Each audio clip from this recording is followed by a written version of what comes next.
Hypothyroidism adult में होगा, तो एडल्ट में ये ज़्यादा कॉमन किस में है, फीमेल में कि मेल में? फीमेल में। लेकिन मेल में भी हो सकता है, ऐसा नहीं कि नहीं होता है। तो फीमेल में क्या होता है, इरेगुलरिटी इन menstruation.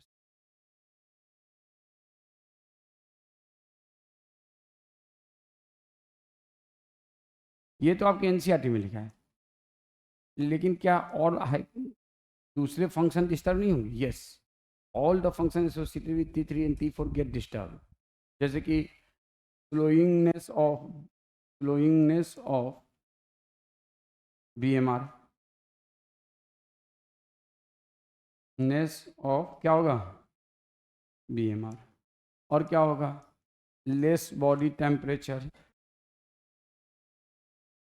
Less body temperature. BMR तो हो गया, मेटाबॉलिज्म वही हो गया, फ्लोइंगनेस ऑफ BMR बेसल मेटाबॉलिक मतलब मेटाबॉलिज्म स्लो हो जाएगा। उसके अलावा heart rate reduced, deposition of fat, इसीलिए वेट गेन होता है, डिपोजिशन ऑफ फैट। तो ये सारे काम disturbance in electrolyte balance,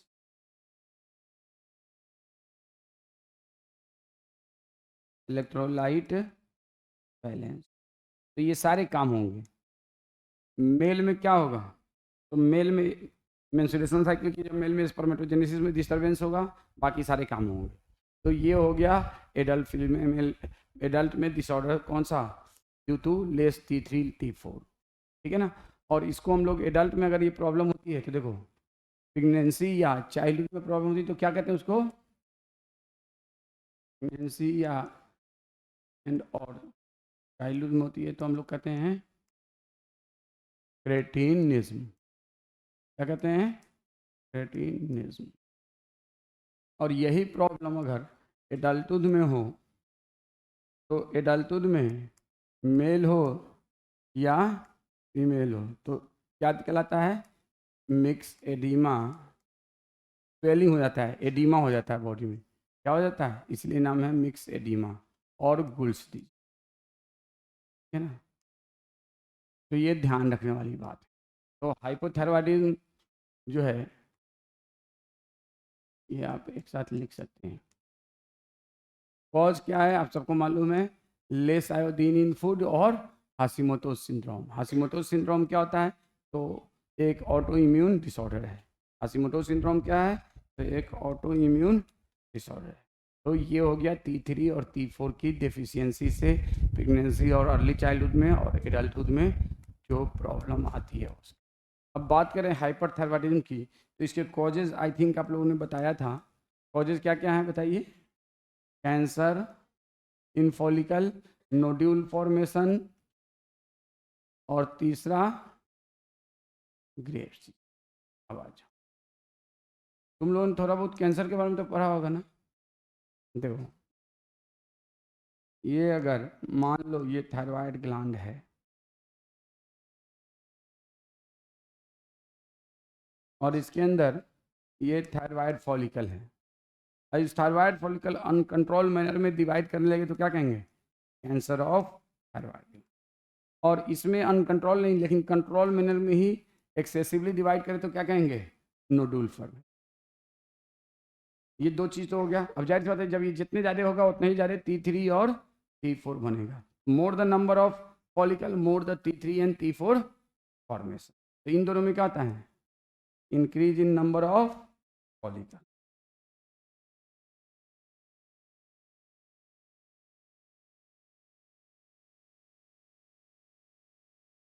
number of follicle इसमें ज़्यादा होता है, इसमें कम होता है। ये बेनाइन ट्यूमर से इसको कंपेयर कर सकते हो। नंबर ऑफ ग्रेव डिजीज क्या होता है अभी डिस्कस करते हैं, और इसमें क्या होता है। चलो, तो ये 3 कॉजेज हैं किसके, हाइपर थायरॉयडिज्म के। ये लिख लिया इस प्रकार। देखो इसमें क्या हमने लिखवाया है, disorder of thyroid hormone hypothyroidism, hyper less T3 less T4, excess T3 excess T4 हो तो उसको हम क्या कहते हैं, hypo and less T3 T4 excess T3 T4। तो इसको क्या कहते हैं, हाइपोथायरॉयड। लेस T4 हो तो इसका कॉज क्या है, ये ऑलरेडी आप लोगों ने लास्ट क्लास में देखा था।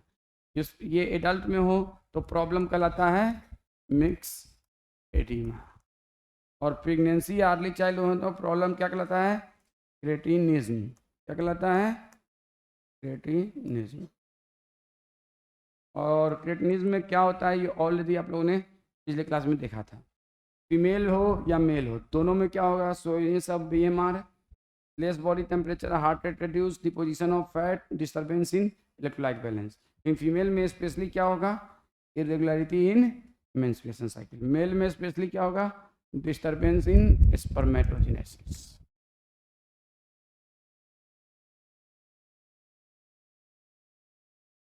फीमेल में oogenesis में होगा डिस्टर्बेंस।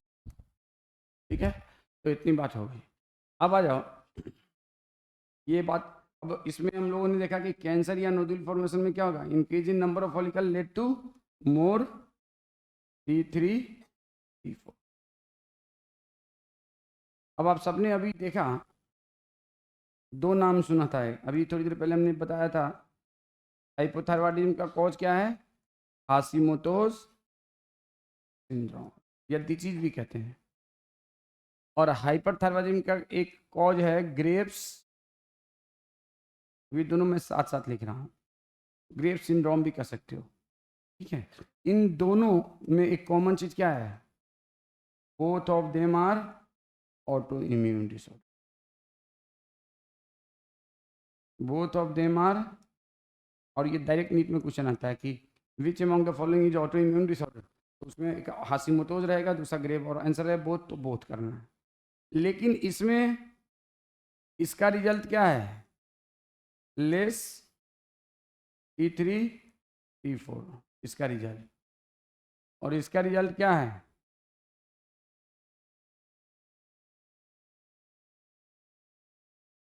मोर T3 T4। भैया लो, दो ऑटो इम्यून डिसऑर्डर, लेकिन दोनों में अलग अलग चीज है।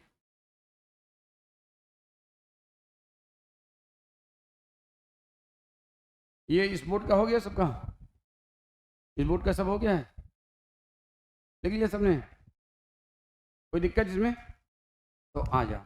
अब सबको मालूम है कि आपका हाइपोथैलेमस एक हार्मोन पैदा करता है जिसका नाम है TRH। ये एडिनो हाइपोफाइसिस पे वर्क करता है, और इससे क्या पैदा होता है, ये थायराइड फॉलिकल पे वर्क करता है, और क्या कराता है, मोर T3 एंड T4। ये है आपका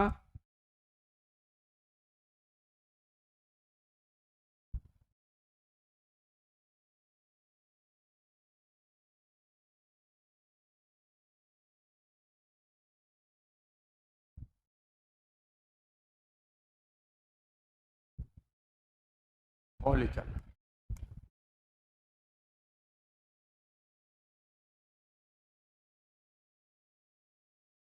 ये है थायराइड फॉलिकल, ये क्या चीज़ है, फॉलिकल। अब बताओ, अगर एक एंटीबॉडी, तो सबको मालूम है, एक एंटीबॉडी पैदा हुआ और ये एंटीबॉडी जाके इसको डैमेज कर रहा है, क्या कर रहा है, डैमेज कर रहा है, तो क्या होगा, नंबर ऑफ फॉलिकल रिड्यूस होगा। एंटीबॉडी है, बाइसेप होता है, ये क्या चीज़ है, एंटीबॉडी, और ये एंटीबॉडी जाके किसको डैमेज कर रहा है, फॉलिकल। किसको डैमेज कर रहा है, फॉलिकल। तो जब इसको डैमेज कर रहा है तो क्या होगा, नंबर T3 और T4 का प्रोडक्शन कम होगा कि ज़्यादा होगा, तो एंटीबॉडी डैमेजेस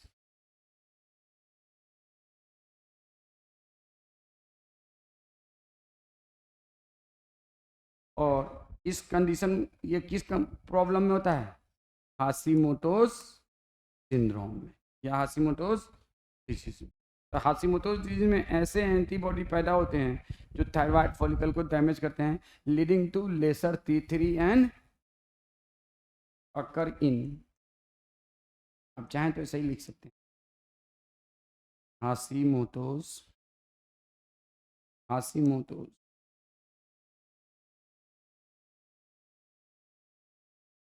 तो ये बात आपको जरूर लिखना चाहिए।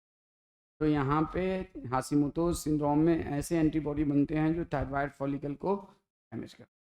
अब देखो यहाँ पे मैंने एक और थायराइड ग्लैंड बनाया है।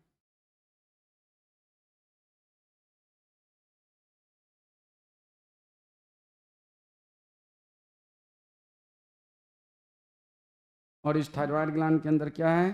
थायराइड फॉलिकल है।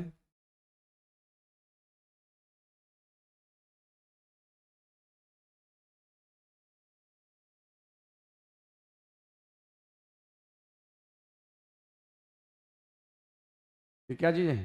थायराइड फॉलिकल है। अब देखो यहाँ पे क्या होता है, एक स्पेशल टाइप का एंटीबॉडी, ये एंटीबॉडी है, लेकिन ये एंटीबॉडी कंस्ट्रक्टिव नहीं है, सॉरी डिस्ट्रक्टिव नहीं है, कंस्ट्रक्टिव है। This antibody is not destructive but constructive. ये एक दुनिया में वेरी फ्यू डिसऑर्डर में से है जहाँ पे एंटीबॉडी डिस्ट्रक्शन नहीं करता है, क्या करता है? कंस्ट्रक्शन करता है। तो this is the constructive antibody, constructive antibody. और ये कंस्ट्रक्टिव एंटीबॉडी क्या करता है? मोर number of thyroid follicle for more number of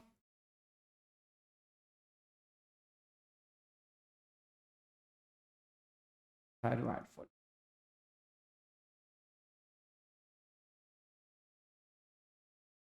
और इस एंटीबॉडी का नाम आपसे नहीं पूछा जाएगा, मैं बता दे रहा हूँ। इस एंटीबॉडी को हम लोग स्पेशल नाम देते हैं, थायराइड बाइंडिंग इम्यूनोग्लोबुलिन। ये नाम आपसे नहीं पूछा जाएगा। टीबीआई ग्लोबुलिन, इसको क्या कहते हैं? टीबीआई। और टीबीआई बिल्कुल वैसे ही काम करता है जैसे टीएसएच का। कैसे करता है? TSH। और टीएसएच का काम क्या है? थायराइड फॉलिकल को टीएसएच का काम क्या है? पता है the function of TSH. TBI work similar to TSH, TBI work similar to TSH. और टीएसएच का काम क्या है बताइए? वर्क ऑफ टीएसएच ये हो गया। Work of TSH anyone?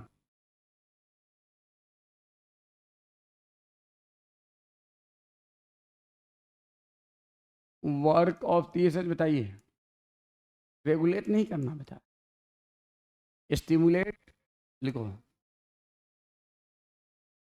Thyroid follicle to synthesis T3 and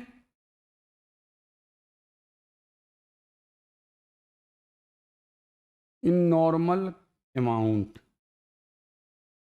in normal amount।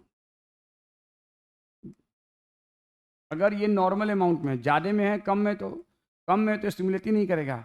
और अगर TSH एक्सेस हो तो क्या करेगा? एक्सेस अमाउंट ऑफ TSH तो क्या करेगा बोलो? ये बहुत इंपॉर्टेंट कंसेप्ट है और इससे बहुत सारी चीज़ें आपको याद रहेंगी। अगर नॉर्मल क्वांटिटी में तो ये स्टिमुलेट करेगा थायराइड फॉलिकल को क्या बनाने के लिए? T3 T4। आप लोग लिख लीजिए please. Work of TSH in normal amount stimulate thyroid follicle to synthesis T3 and T4। अगर ये एक्सेस अमाउंट ऑफ TSH है तो क्या? तो number 1 stimulate follicle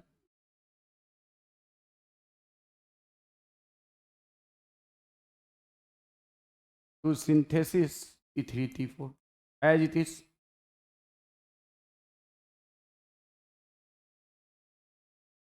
Increase the size of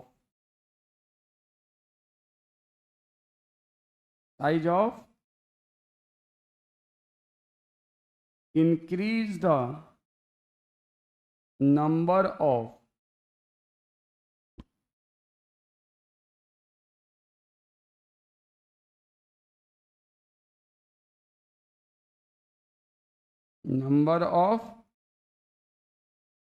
so size stimulate follicle to synthesis T3 T4, increase the size of thyroid follicle and increase the number of, ये तीनों काम करते हैं।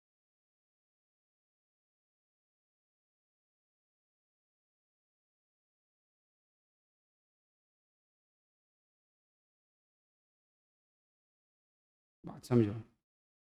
अब किसी को भी क्या हो गया है, अगर मान लो एक बीमारी है जिसका नाम है ग्रेव्स डिजीज, और ग्रेव्स डिजीज में ये काम होता है क्या, कौन सा, ये वाला पैदा होता है और खूब सारा पैदा होता है, और ये वर्क करता है TSH के जैसे।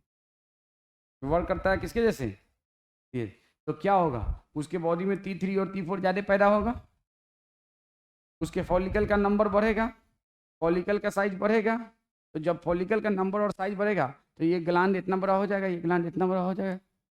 तो क्या हो जाएगा, इनलार्जमेंट ऑफ थायराइड ग्लैंड हो जाएगा कि नहीं, इनलार्जमेंट ऑफ थायराइड ग्लैंड। तो ग्रेव्स डिजीज में इनलार्जमेंट ऑफ थायराइड ग्लैंड होगा कि नहीं होगा, होगा कि नहीं होगा, होगा कि नहीं होगा।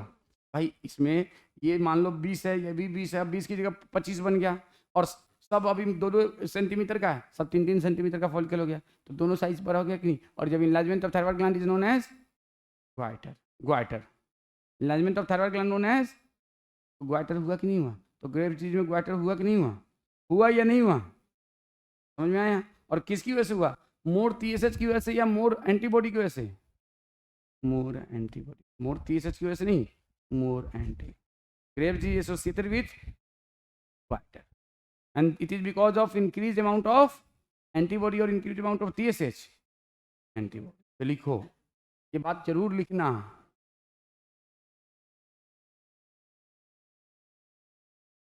ग्रेव्स डिजीज या सिंड्रोम भी कहते हैं,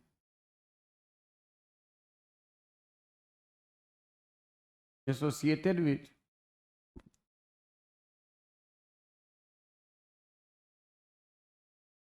enlargement of thyroid gland,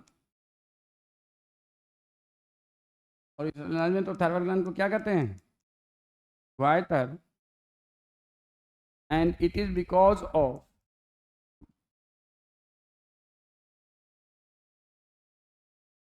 excess क्या, एंटीबॉडी या TSH। और वो एंटीबॉडी का नाम अगर आप याद रखो तो ठीक है, नहीं भी याद रखो तो भी ठीक है, TBI, थायराइड बाइंडिंग इम्यूनोग्लोबुलिन। अब क्या होता है, जब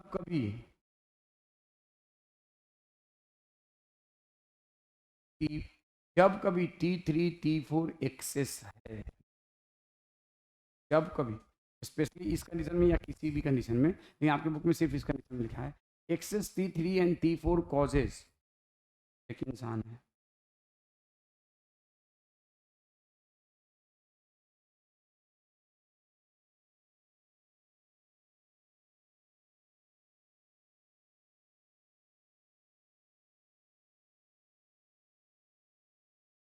ये इनका गुलाबी आंख,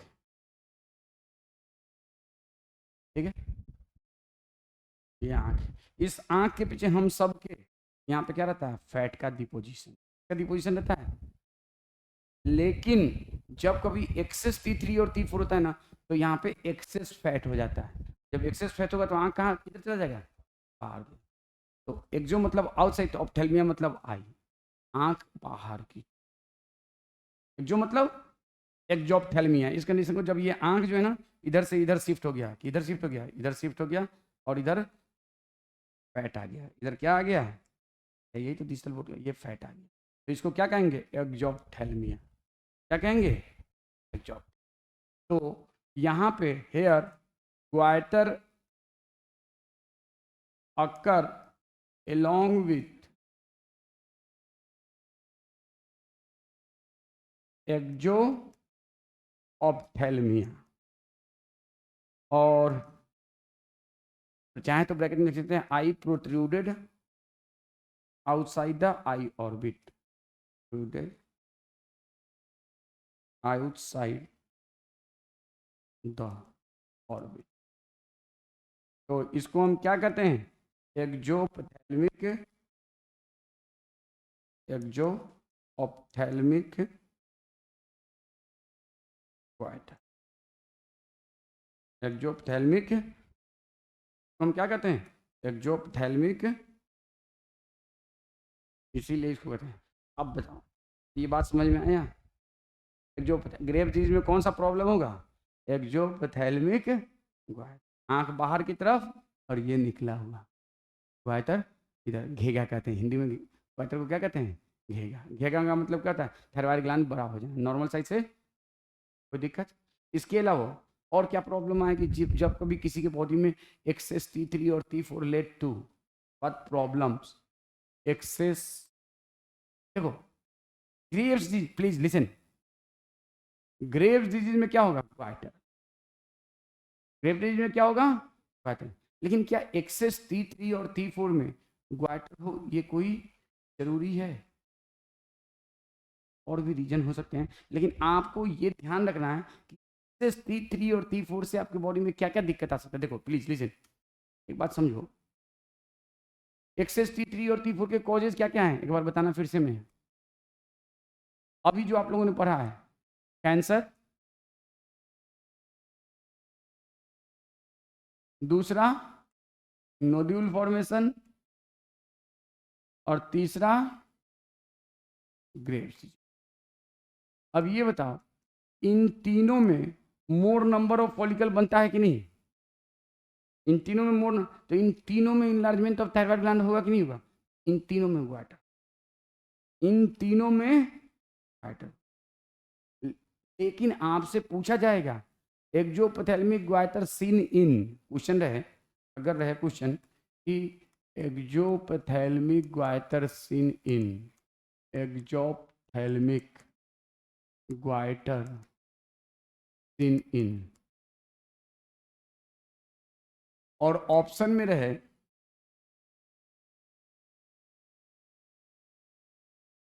कैंसर,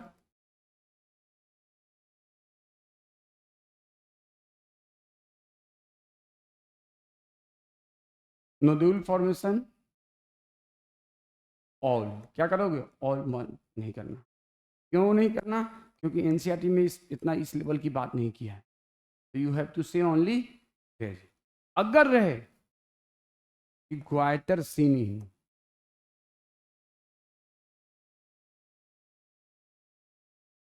और ऑप्शन रहे cancer of thyroid gland,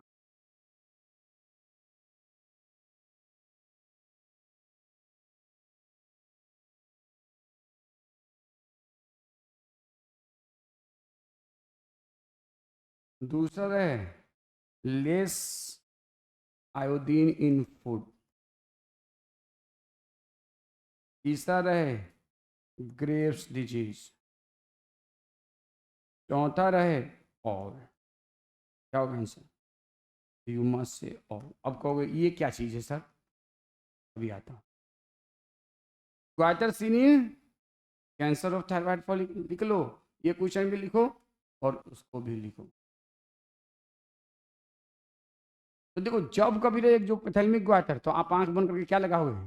Graves disease, क्योंकि ग्रेव्स डिजीज का वो कैरेक्टरिस्टिक फीचर है। सिर्फ ग्वाइटर है, कैंसर में भी हो सकता है, नोड्यूल फॉर्मेशन में भी, यहाँ पे लिख लो ऑब्लिक नोड्यूल फॉर्मेशन, ताकि आपको एक साथ ही याद हो जाए, नोड्यूल फॉर्मेशन में भी होता है। अब आपके दिमाग में चलोगे सर ये क्या चीज़ है, आता है, देखो ये हो गया ना? नहीं हुआ।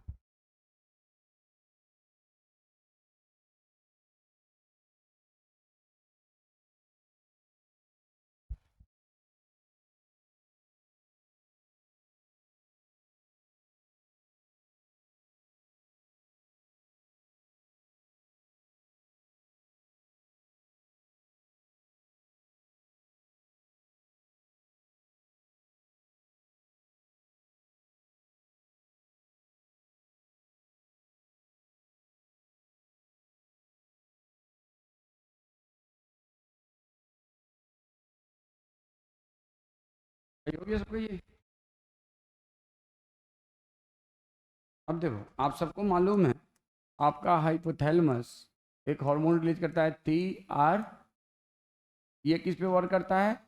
एडिनो, और इससे क्या रिलीज करता है? ये किस पे वर्क करता है? थायराइड फॉलिकल पे, और उससे क्या रिलीज कराता है? T3। अब सबको मालूम है T3 और T4 जब कम बनेगा तो क्या होगा, पॉजिटिव फीडबैक की निगेटिव फीडबैक। और अगर ज़्यादा बनेगा तो क्या होगा, ये आप सबको मालूम है। अब आप मुझे बताओ, T3 और T4 बनाने के लिए रॉ मटेरियल क्या है, raw material for T4 T3 formation, खाली iodine, T3 and T4 formation. तो दो चीजें हैं, क्या क्या, आयोडीन एंड दूसरा। अब ये बताओ, बॉडी में टायरोसिन की जनरली कमी होती है नहीं, क्यों, क्योंकि हमारा लीवर खुद बना लेता है नॉन इसेंशियल अमाइनो एसिड। अगर कोई खाने में आयोडीन कम ले तो उसका T3 और T4 नॉर्मल अमाउंट में बनेगा। तो अगर लेस आयोडीन इनटेक हो, क्या हो, लेस आयोडीन,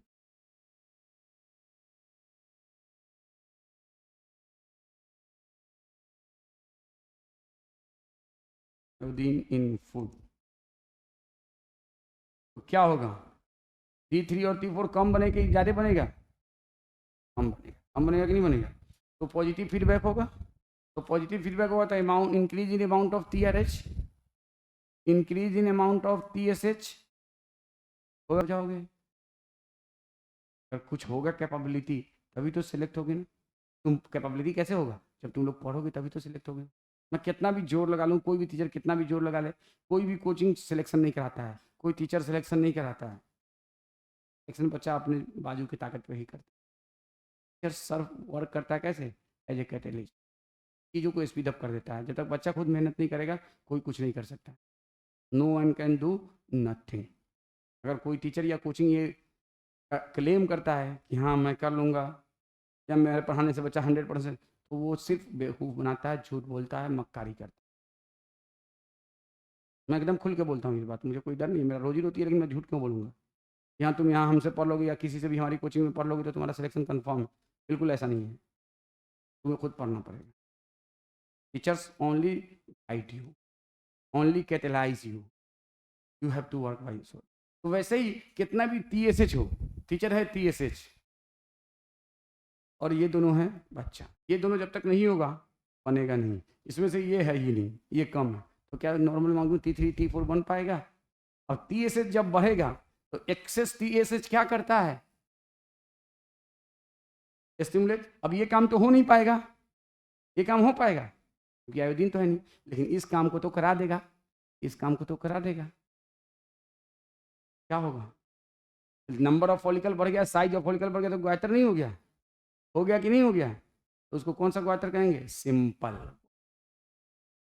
समझ में आया बात, आया समझ में आया, आया या नहीं आया है, आया कि नहीं आया। तो ये क्या होगा, सिंपल ग्वाइटर। आपको ये ध्यान में रखना होगा कि लेस आयोडीन अगर आपके फूड में, आयोडीन आपके फूड में अगर नहीं है तो भी आपके बॉडी में ग्वाइटर होगा, और वो ग्वाइटर क्या कहलाएगा, सिंपल। अरे simple goitre due to excess TSH या excess antibody, simple goitre due to, right down, simple goiter because of deficiency of iodine in food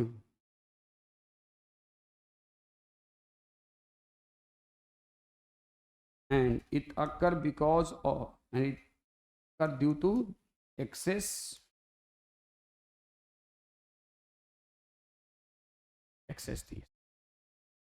access. देखो इधर मैं लिखूं सिंपल ग्वाइटर, इधर मैं लिखूं एक्जोप्थेल्मिक ग्वाइटर,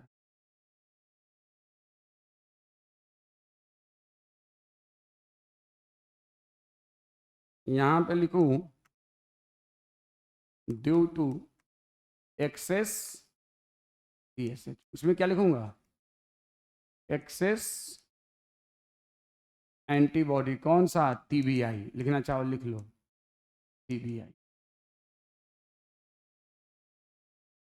यहाँ पे लेस T3 T4, यहाँ पे एक्सेस T3 T4, एक्जोप्थेल्मिया नो एक्सोथैलेमिया। अब देखो, कोई दिक्कत?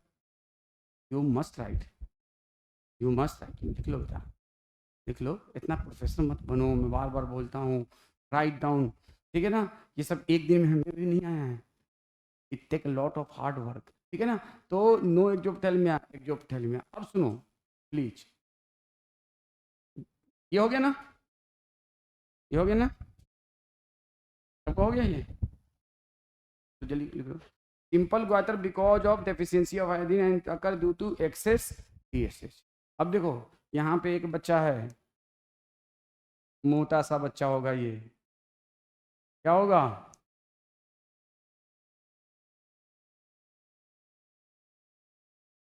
क्यों? क्योंकि इसके बॉडी में T3 T4 कम है, और यहाँ पे जो बच्चा होगा लिंथिन, क्यों? क्योंकि इसके बॉडी में एक्सेस T3 T4 है। समझ रहे बात को? ये बच्चा बिल्कुल स्लो होगा, बिल्कुल इसके बॉडी का टेम्परेचर कम होगा, BMR कम होगा, एकदम पैसिव होगा। ये बच्चा सुपर एक्टिव होगा, इसका हार्ट रेट ज़्यादा होगा, इसका हार्ट रेट कम होगा। समझ रहे हैं बात को? समझ रहे हैं बात को? बच्चा हो, बड़ा हो, जवान हो, कुछ भी हो, सबके, तो ये ध्यान रखना होगा। और इसके यहाँ पे ऐसा लगेगा कि कोई बाहर से आँख को ऐड कर दिया इसका आँख अंदर में। तो ये है सिंपल एंड एक्सोप्थेल्मिक ग्वाथर। आ जाओ देखते हैं हमारे एनसीईआरटी की बुक में, हो गया ना भाई?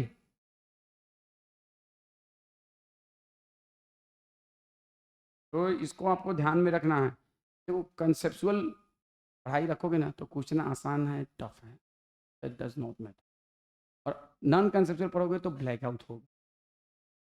रटाफिकेशन वाले में क्या होता है? और अगर कंसेप्चुअल, जो कि होना चाहिए, बीच में जो पेपर का लेवल आ गया था, वो क्या आ गया था? रटाफिकेशन 10 साल में।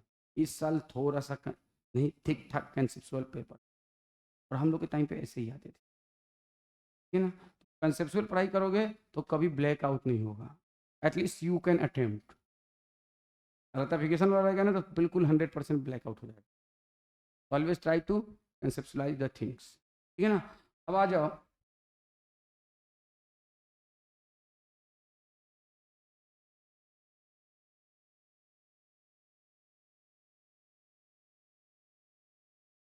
देखो क्या क्या दिया है एनसीईआरटी में थायराइड ग्लैंड का। Thyroid gland composed of 2 lobe which are located on either side of body of trachea.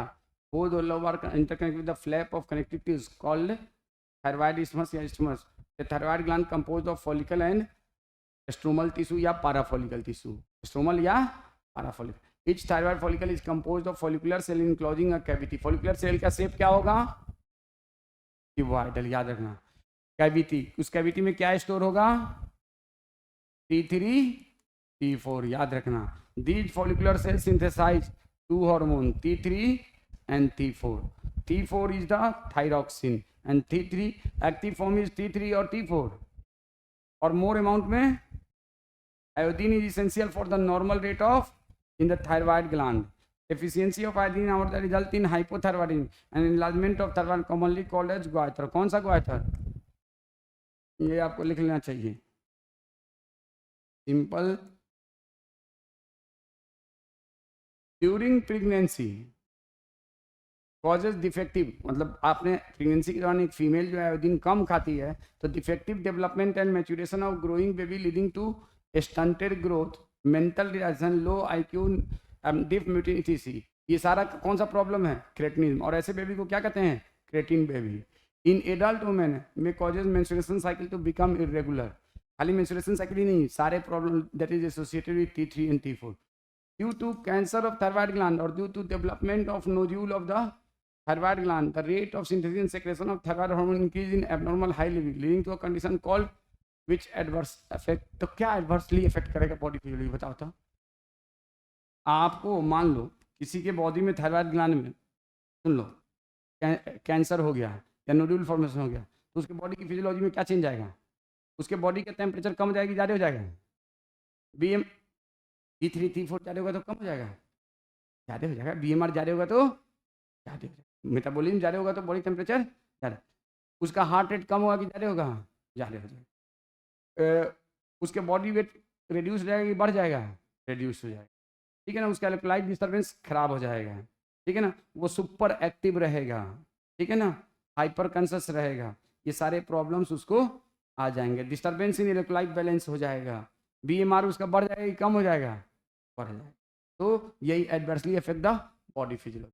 अब देखो इसमें special type of Grave disease की बात किया है। एक्सोप्थेल्मिक बात है जब form of hyperthyroidism characterized by enlargement of therm and protrusion of eye ball, increase BMR. Increase BMR खाली इसी में नहीं, सब में।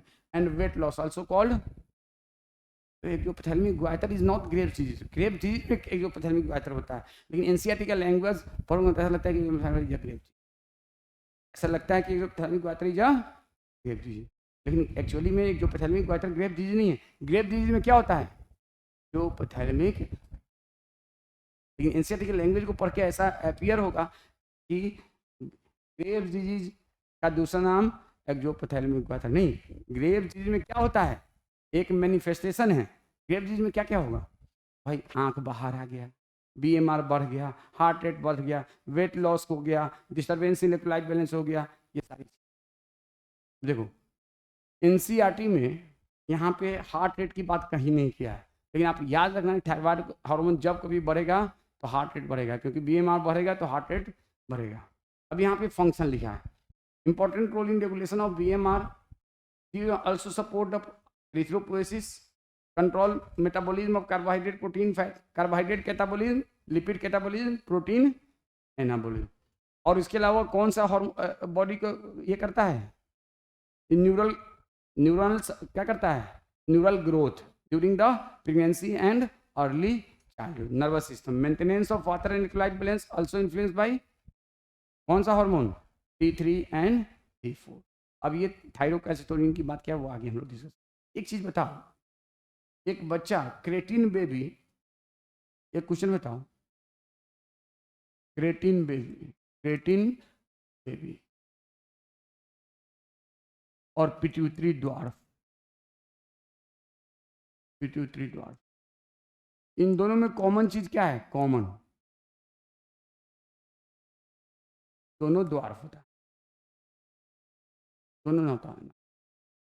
लेकिन ये वाला जो ड्वार्फ है, ये जो ड्वार्फ है सेक्सुअली एंड मेंटली फिट है, लेकिन ये जो ड्वार्फ है सेक्सुअली एंड मेंटली रिटार्ड,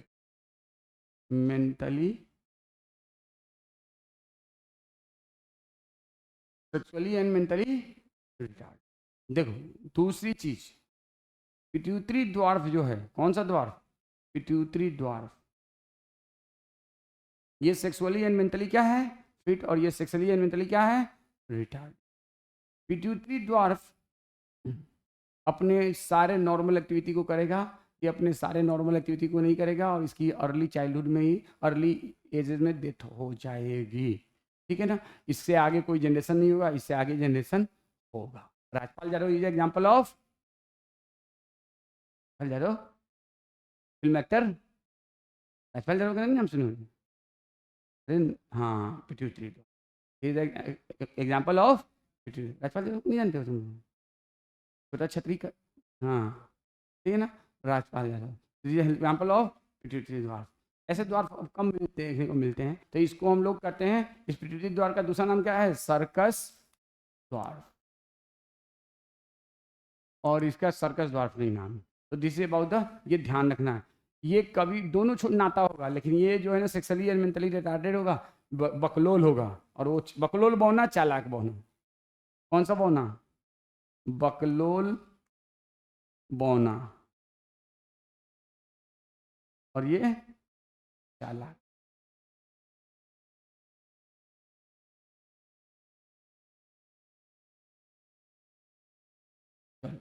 अब हम लोग बात करेंगे, देखो यहाँ पे एक लाइन लिखा है, इसका हम इसी टॉपिक के साथ में डिस्कशन करेंगे कि थायराइड ग्लैंड, देखो थायराइड हार्मोन लिखने के बाद लिखता है also secrete of proteinaceous hormone called thyrocalcitonin which regulate the body blood calcium level which regulate the blood calcium level. क्या लिख रहा है? अब प्लीज लिसन, ये आपका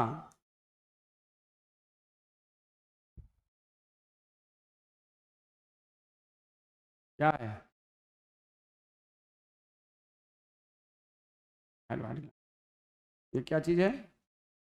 थायराइड ग्लैंड। और ये क्या चीज है इसके अंदर? Thyroid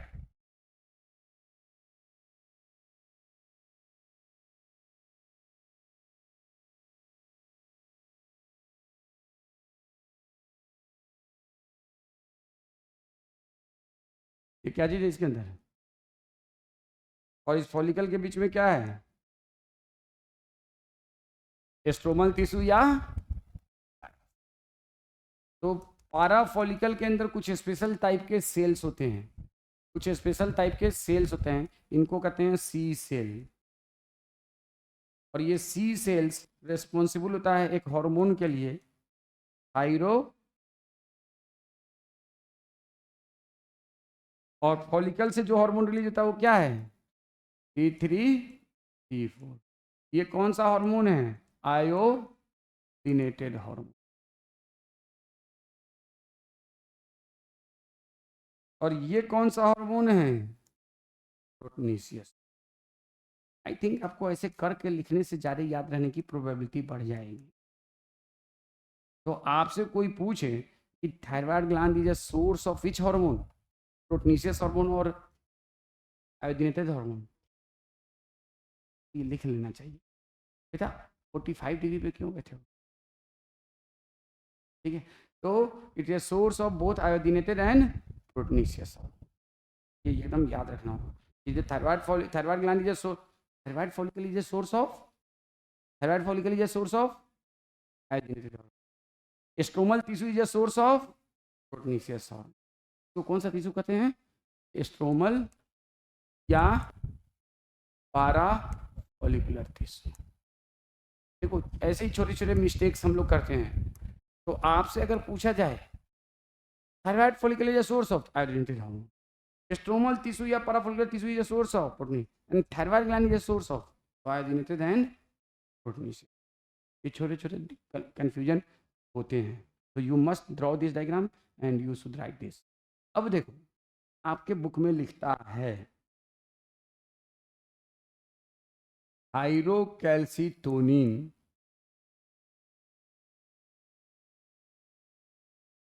regulate blood calcium level.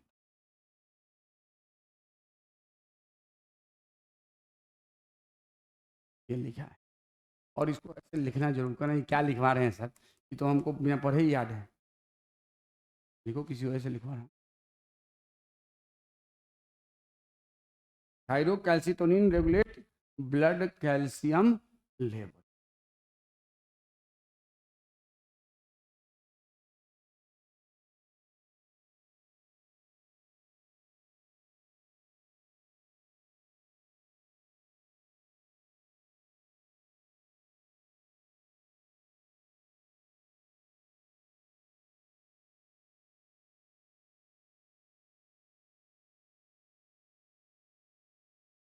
Thyrocalcitonin regulate which calcium level? Blood calcium level.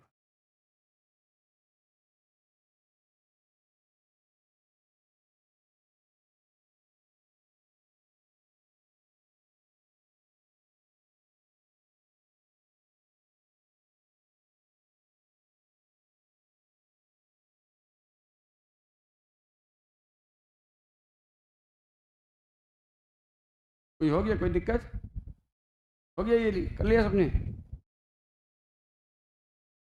देखो एक सेकंड रुक जाओ।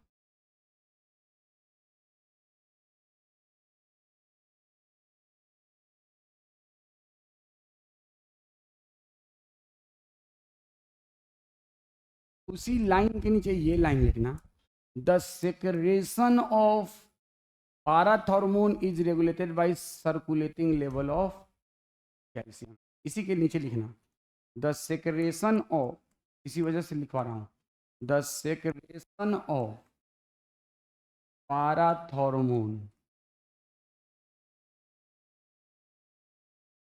PTH regulated by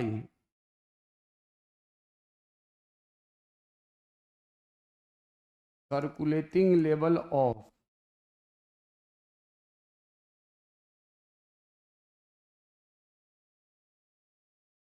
और इसी के नीचे एक लाइन लिखना,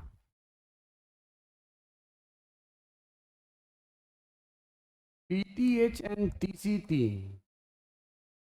play significant role in calcium balance in body। ये 3 लाइन एक साइड लिखो, PTH and TCT stand for थायरोकैल्शियम।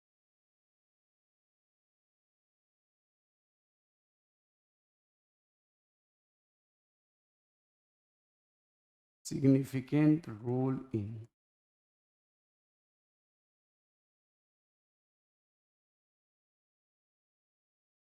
calcium balance in body।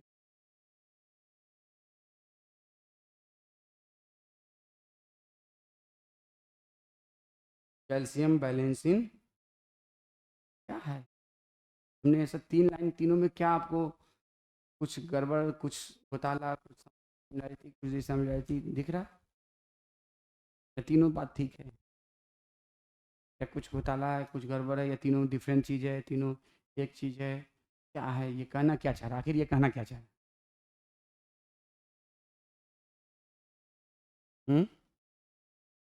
क्या एक दूसरे से लिंक है? Very good assessment. और इससे अच्छी बात कोई और? देखो ये बताओ, ह्यूमन के बॉडी में मोस्ट एबंडेंट मिनरल कौन सा है? Most abundant mineral is calcium, sodium, potassium. कितना लोग कह रहा है कैल्शियम रे? कैल्शियम कि sodium?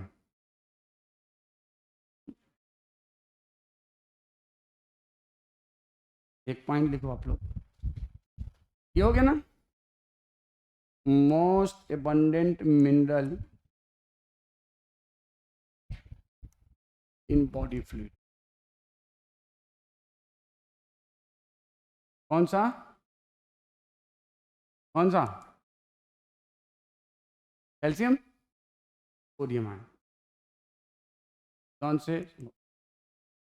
Most abundant mineral in body, body fluid में सोडियम, लेकिन बॉडी में कैल्शियम। क्योंकि कैल्शियम में मेनली कहाँ पे स्टोर रहता है? बोन में, थोड़ा बहुत और जगहों पे भी रहता है, लेकिन कैल्शियम मेनली स्टोर इन। तो आपसे पूछा था कि आपके बॉडी में कैल्शियम का मेन स्टोरेज साइट कौन सा है? बोन। लेकिन calcium also present in sodium blood में, बॉडी फ्लूइड में सबसे ज़्यादा है। ये आपका ध्यान से सुनना, ब्लड वेसल है। क्या है? Blood vessel. और इसके अंदर क्या है? ब्लड है। इसके अंदर क्या है?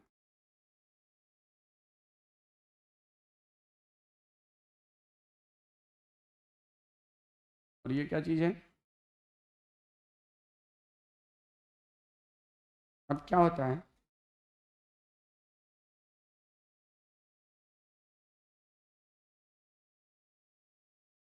कैल्शियम का आना और जाना लगा रहता है। इधर से इधर कैल्शियम आता भी है और इधर से इधर कैल्शियम इसमें ये लगा रहता है कंटिन्यूअसली। ये कंटिन्यूअसली लगा।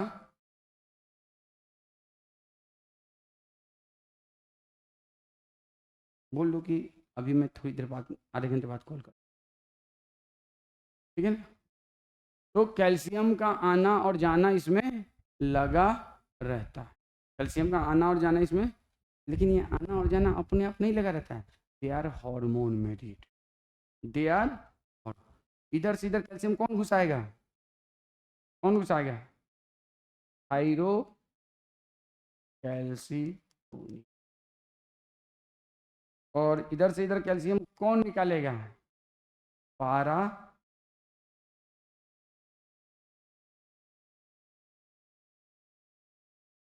पीटीए। आप लोग को I think you should draw this. अब ब्लड में कैल्शियम, प्लीज लिसन, ब्लड, ये हार्मोन, ये दोनों हार्मोन, ध्यान से सुनना, इन दोनों हार्मोन के लिए स्टिमुलस कहाँ से जनरेट होता है? बोन के कैल्शियम लेवल से या ब्लड के कैल्शियम? मेरे क्वेश्चन का आंसर समझो। अगर मान लो किसी के ब्लड में कैल्शियम कम है, किसी के ब्लड में कैल्शियम कम है, तो उसके बॉडी में एक हार्मोन पैदा होगा, कौन सा? और बोन से कैल्शियम को चूस चूस के ब्लड में कैल्शियम को बढ़ा देगा, समझ रहे हो? और किसी के ब्लड में मान लो कैल्शियम तुमने इंजेक्ट करा लिया, सपोज हाइपोथेटिकल कंडीशन, और ब्लड में कैल्शियम बढ़ गया, तो ब्लड में बढ़ा हुआ कैल्शियम बर्दाश्त नहीं किया जाएगा, तो बॉडी में कौन सा हार्मोन सेक्रेट होगा? और ये इसमें ठूस देगा, कैल्शियम ठूसता जाएगा। बात, तो सर्कुलेटिंग लेवल ऑफ कैल्शियम, कौन सा level? Circulating level of calcium, कौन सा level? Circulating level of calcium regulate the production of these two hormones. ध्यान से याद रखो, circulating level of calcium regulate these two hormone. Write down, circulating level of calcium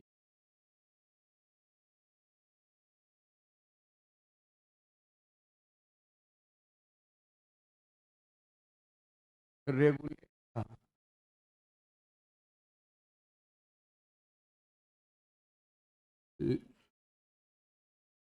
synthesis and production, synthesis and release of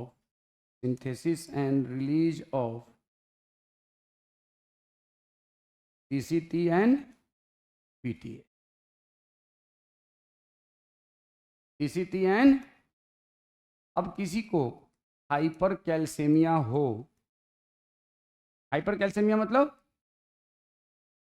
increased blood calcium level, और किसी को hypocalcaemia,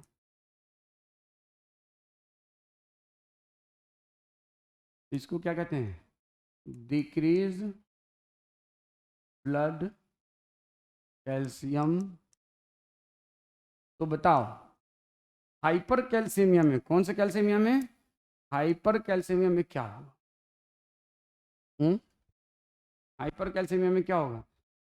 आपका blood calcium level बढ़ गया है, तो कौन सा? It is a stimulus for production of which hormone? Hypercalcemia is a stimulus for which, stimulus for production of which hormone? Thyro, ताकि इसमें से कैल्शियम को कम करे।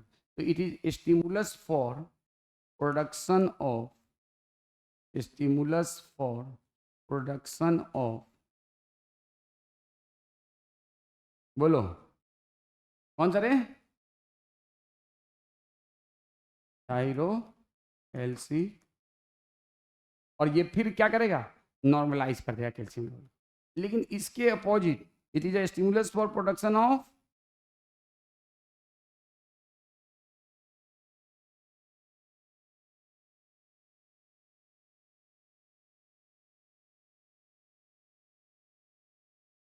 क्या बोलो? पी टी, कौन सा? पारा। अब ये बताओ, तो पारथ हार्मोन की जिम्मेदारी क्या है? ब्लड में कैल्शियम को बढ़ाना। और थायरोकैल्सिटोनिन की जिम्मेदारी क्या है?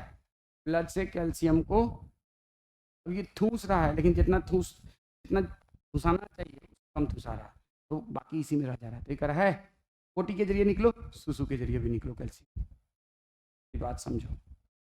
थायरोकैल्सिटोनिन क्या करता है? इसका, मेरा अल्टीमेट गोल है आपको बात समझाना। अल्टीमेट गोल क्या है? कि आपका जो सिलेबस है उसको पढ़ाना समझाना। अब मैं अंग्रेजी बोल के पढ़ाऊँ भोजपुरी बोल के पढ़ाऊँ, हिंदी बोल के पढ़ाऊँ, पर्शियन बोल के पढ़ाऊँ, या बिल्कुल लेमन लैंग्वेज में पढ़ाऊँ, आपको बात समझ में आनी चाहिए। वैसे ही थायरोकैल्सिटोनिन का अल्टीमेट गोल क्या है? ब्लड के कैल्शियम, बढ़े हुए कैल्शियम को, यही ना गोल है। तो अब ये क्या करता है, ये तो किताब का ही पढ़ाना पड़ेगा, चाहे किसी भी लैंग्वेज में पढ़ाएं, या कुछ और पढ़ाना पड़ेगा, किताब का ही ना। अभी थोड़े कि हम आपको वर्ल्ड हिस्ट्री पढ़ाना शुरू कर देंगे, बायोलॉजी तो पढ़ाएंगे ना। तो वैसे ही इसका अल्टीमेट गोल क्या है? ब्लड में कैल्शियम को कम करना। तो ब्लड में कैल्शियम को कम करना, तो ये बोन में तो ठूसेगा ही ठूसेगा, साथ में क्या कहेगा? कहेगा है सुसु के जरिए भी कैल्शियम खूब सारा निकलो, पोटी के जरिए भी कैल्शियम खूब सारा निकलो। तो सुसु के जरिए कैल्शियम खूब सारा निकले तो कैसे, अभी बताता हूँ। ये हो गया, इसका लिख लिया सबने, ये वाला सब पेज लिख लिया सबने। तो होता क्या है, ये आपका ब्लड कैपिलरीज है,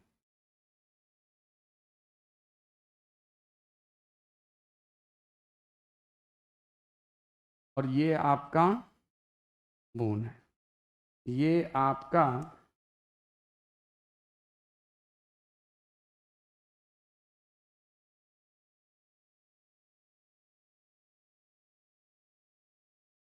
ये क्या चीज़ है?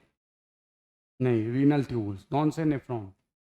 यदि जा रीनल, ये नेफ्रॉन है ही नहीं, जो भी नेफ्रॉन कहेगा वो गलत बोल रहा है। यदि जा नॉन से नेफ्रॉन, ये पार्ट ऑफ नेफ्रॉन, ये रीनल ट्यूबुल है। और ये आपका जीआईटी है, जो कि है नहीं। क्यों? क्योंकि नीट के सिलेबस में आ दिया था, इसलिए आपके पास जीआईटी नहीं है। बेवकूफ, ह्यूमन फिजियोलॉजी यही पूरी ज़िंदगी पढ़ना है डॉक्टर बनने के बाद। हाँ हाँ यार, ये चीज़। अब देखो, खाना हम खाते हैं तो कैल्शियम हमारे स्मॉल इंटेस्टाइन से एब्जॉर्ब होता है। जब खून यहाँ से छन छन के जाता है, क्या खून छन छन के जाता है, छन छन के, क्या कहोगे? छन छन के, तो यहाँ से कैल्शियम रीअब्जॉर्ब, यहाँ से भी रीअब्जॉर्ब। जब मेरा तो खून छनता है ना, तो कैल्शियम, और यहाँ से कैल्शियम इसमें आता है, यहाँ से कैल्शियम इसमें। तो बोन से कैल्शियम आने को हम क्या कहते हैं? डीमिनरलाइजेशन और बोन रिसॉर्प्शन। इस प्रोसेस को क्या कहते हैं? बोन से कैल्शियम निकलने को हम क्या कहते हैं? इस प्रोसेस को कहते हैं demineralisation. You must draw this diagram. और बोन रिसॉर्प्शन, बोन, यहाँ पे ये क्या कहलाएगा? Calcium reabsorption.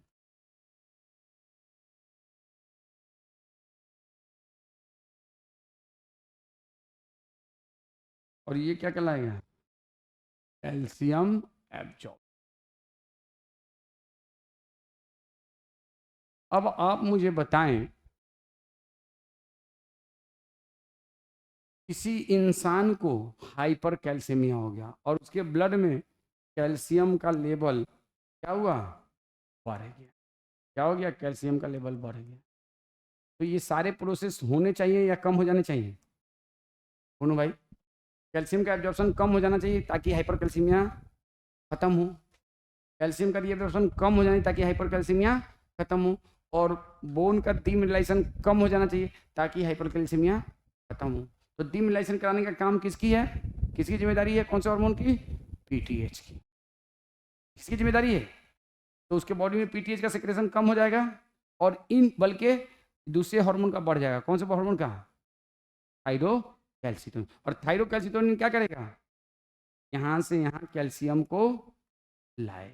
इसको क्या कहते हैं? मिनरलाइजेशन। मिनरलाइजेशन।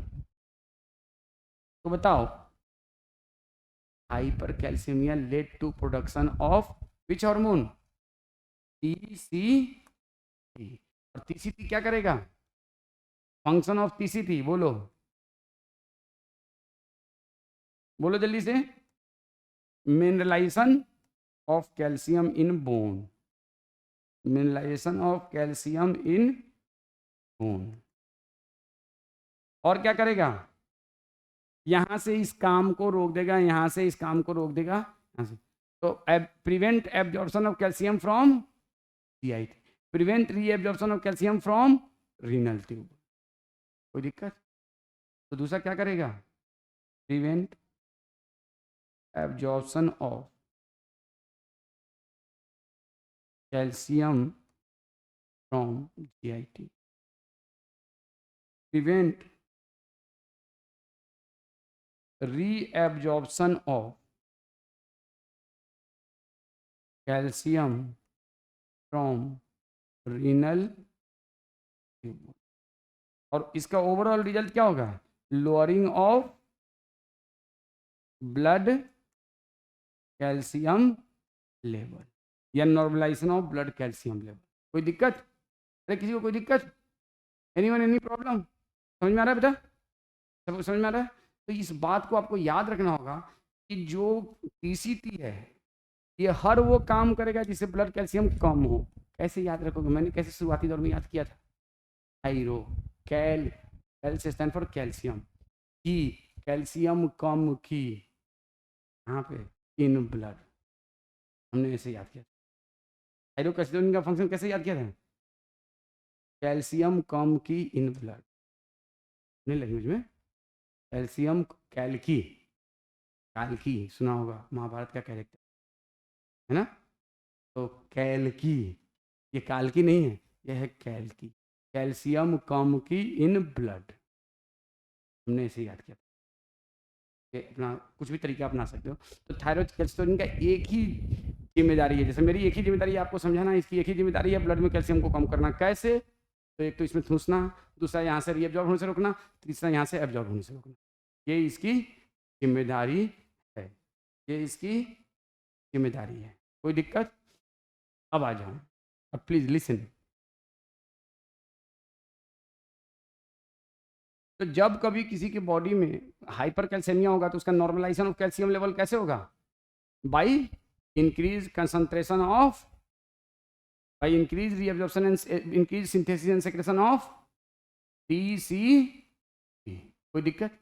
अब कोई इंसान हाइपोकैल्सीमिया का शिकार हो गया, मान लो उसका ब्लड कैल्शियम कम हो गया, क्या हो गया, तो उसके बॉडी में कौन सा हार्मोन सिंथेसिस होगा, parathormone. And what is the function of parathormone, इसका उल्टा। तो यहीं पे लिख देता हूँ ऊपर में, फंक्शन ऑफ पैरा,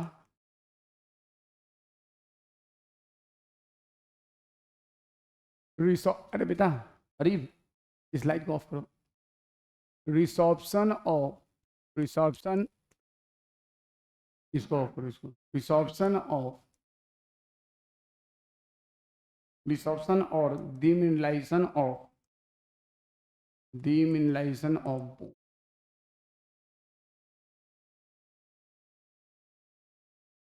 दूसरा promote absorption of calcium in, and तीसरा promote re from GIT, from promote reabsorption of calcium in blood from renal tube. एकदम एक दूसरे के उल्टा काम कर रहा है। तो इसीलिए हमें अगर कहीं रहे क्वेश्चन रहे, circulating level of, circulating level of calcium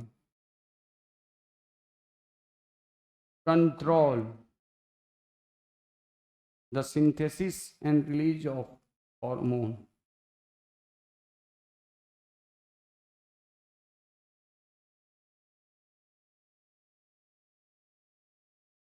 TCT, PTH, third में रहे बोथ और फोर्थ में रहे नन, क्या कहोगे? तो जो एनसीईआरटी चाचा होंगे वो क्या कहेंगे, देखो एनसीईआरटी जो चाचा होंगे, हाँ किस पे लिखा था,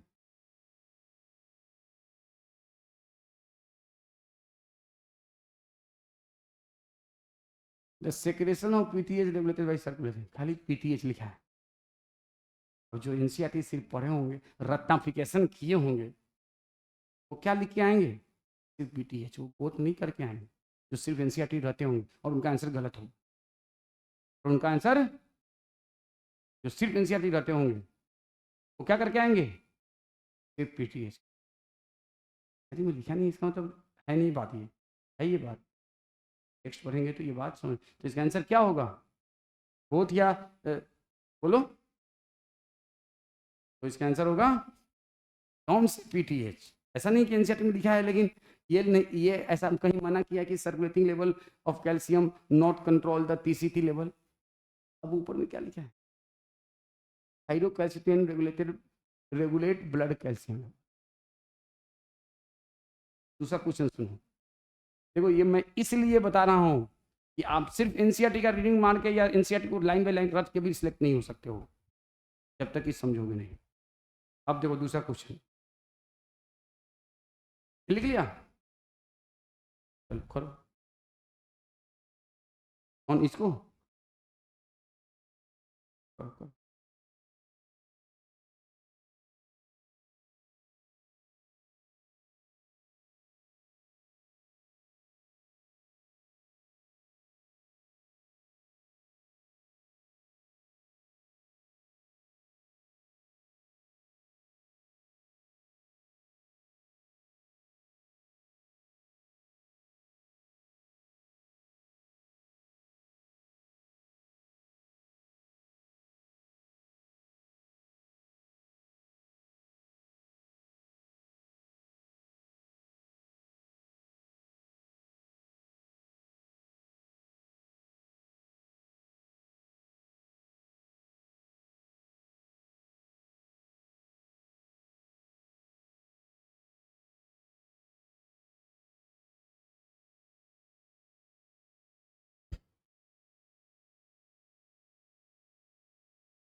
इसमें अलीगढ़ से बाहर का कौन कौन है? बहुत सारे हैं। घर नहीं जा रहे हो तुम लोग? ये हो गया सबका? देखो अब यहाँ पे, एक सेकेंड, ये देखो यहाँ पे है थायरोकैल्सिटोनिन रेगुलेट। अब मैं यहाँ पे क्वेश्चन लिख रहा हूँ, एनसीईआरटी का से ही क्वेश्चन लिख रहा हूँ।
बताओ क्या आंसर होगा? ABCD। देखो, I think you should right the question. Thyrocalcitonin regulate blood calcium level, PTH also regulate blood calcium level. Hypercalcemia led to myelination bone due to increased PTH. TCT and PTH play significant role in body calcium level. और इसका answer आपको बताना है कि किसमें से कितना correct है। एक, सारे, तीन करेक्ट है, दो करेक्ट है। First you should right. देखो, हो सकता है बहुत सारे बच्चों ने सीधे पढ़ा होगा, सीधे पढ़ने से काम नहीं चलेगा। सीधे पढ़ने से काम, आंसर बिल्कुल ठीक है आप लोगों ने दिया है, जिसने भी दिया answer, answer is third, answer is third. गलत कौन सा है? ये वाला। क्यों? हाइपरनेचुरली मिनरलाइजेशन इन बोन, ये सही बात है। What? Due to increased TCT not PTH। Increase TCT not increase PTH। यहाँ पे गलती कहाँ पे है? PTH में। अगर यहाँ पे TCT रहता तो सही हो जाता, यहाँ पे TCT रहता तो। और आपको ये भी लाइन उतना ही इंपॉर्टेंट है कि TCT and PTH play significant role in body calcium level, play significant role. अब आप मुझे बताओ, किसी इंसान के डाइट में कैल्शियम कम है तो उसके ब्लड में कैल्शियम कम होगा या बोन में कैल्शियम कम होगा? मुझे रोज चाहिए 10 ग्राम कैल्शियम। 10 ग्राम तो बहुत ज़्यादा हो जाएगा, 10 मिलीग्राम कैल्शियम चाहिए। अब मेरा नॉर्मल रिक्वायरमेंट कितना है? 10 मिलीग्राम, और मैं रोज़ ले रहा हूँ 8 मिलीग्राम। तो मेरे ब्लड में कैल्शियम कम होगा कि मेरे बोन में कैल्शियम कम होगा? ब्लड में क्यों नहीं होगा? क्योंकि बोन से निकाल निकाल के चूस चूस के निकाल लेगा। कौन? TCT की PTH। PTH। तो सर्कुलेटिंग लेवल ऑफ कैल्शियम में डिस्टर्बेंस नहीं होता है, मोमेंट्री डिस्टर्बेंस होता है। हाइपर कैल्शियमिया और हाइपोकैल्शियमिया मोमेंट्री होता है। That is immediately control maintain by, that is immediately normalise by TCT and PTH। लेकिन बोन में कैल्शियम कम हो जाए तो तुम कैल्शियम कम खाओगी, तुम्हारे खून में कैल्शियम कम होगा कि बोन में? खून में नहीं होगा। और तुम कैल्शियम एक्स्ट्रा ठूस लोगे, खून में कैल्शियम बढ़ जाएगा? नहीं। हो सकता है your potty it be rich source of calcium and it be very good for, क्या कहते हैं, मैन्योर, फर्टिलाइजर नहीं। समझ रहे हो बात को? कैल्शियम का सोर्स है, ठीक है ना। आपका सूसू बिकम सोर्स ऑफ कैल्शियम, क्योंकि सूसू में भी कैल्शियम निकलेगा, आप एक्स्ट्रा कैल्शियम लोगे तो। और हो सकता है आपके बोन में थोड़ा सा एडिशनल कैल्शियम का डिपोजिशन हो जाए। इसीलिए एक्सेस कैल्शियम लेने वाले को क्या होता है, सूसू में लगातार कैल्शियम जाता है ना, तो वो कैल्शियम जाके यूरेटर के अंदर लगातार डिपोजिट होने लगता है और किडनी स्टोन हो जाता है। समझ में आ रहा है बात? आपने सुना होगा बहुत ज़्यादा कैल्शियम मत लो, किडनी स्टोन हो सकता है। क्यों? अब जब आप ज़्यादा कैल्शियम खा रहे हो तो नेफ्रॉन से क्या हो रहा है, कैल्शियम ज़्यादा निकल रहा है। ज़्यादा निकल रहा है तो कहाँ जाके यूरेटर में जाके डिपोजिट होने लगता है, और कैल्शियम ऑक्जेलेट का क्या बन जाता है, पत्थर। तो कहते हैं कि किडनी स्टोन। मेरे बात को और द पॉइंट। तो खैर वो एडिशनल बात है। ये बात आपको ध्यान रखना होगा कि blood calcium circulating level of calcium always maintain by TCT and PTH, and whenever someone is taking less calcium, then his or her bone become have a less calcium or more calcium, less, but blood have same calcium level, blood have because of hormone TCT and PTH। अब कोई मान लो मैं आपसे question पूछ रहा हूँ, मैं लगातार पिछले 6 महीने से कैल्शियम कम खा रहा हूँ, तो हमारे ब्लड में कौन से हार्मोन का लेवल ज़्यादा दिखेगा, TCT या PTH? लगातार 6 महीने से मैं लगातार कम कैल्शियम खा रहा हूँ। Someone is taking less calcium in his or her diet, then his or her blood show increased level of, हाँ हाँ बोलो तो क्या होगा? तुम कैल्शियम कम ठूस रहे हो तो एब्जॉर्ब कम होगा, तो ब्लड में कैल्शियम कम हो गया है, तो ब्लड में बोन से कैल्शियम निकालने के लिए कौन सा हार्मोन की जिम्मेदारी होगी? तो किस उसके बॉडी में कौन सा हार्मोन का ज़्यादा लेवल देखा जाएगा? या TCT? आंसर क्या होगा? क्या बोल रहे थे तुम लोग? ठीक बोल रहे थे, मुझे मैंने सुना नहीं है, अब ठीक बोल रहे थे। ठीक है, अब सुनो, ये बताओ, बोन में लगातार कैल्शियम कम होगा तो क्या दिक्कत आएगी? Bone become fragile, bone become weak. Bone को ताकत कौन प्रोवाइड करता है? बोन में स्ट्रेंथ कौन प्रोवाइड करता है? ओनली कैल्शियम और something else? Bone is more rigid in compared to cartilage. Why? It is given in your NCERT. Bone is more rigid. Bone is more hard, oblique rigid in compared to cartilage. In compared to cartilage. Because of, बोलो, bone is more rigid or hard in compared to cartilage because of more calcium, more collagen fiber, combined effect of 1 and 2,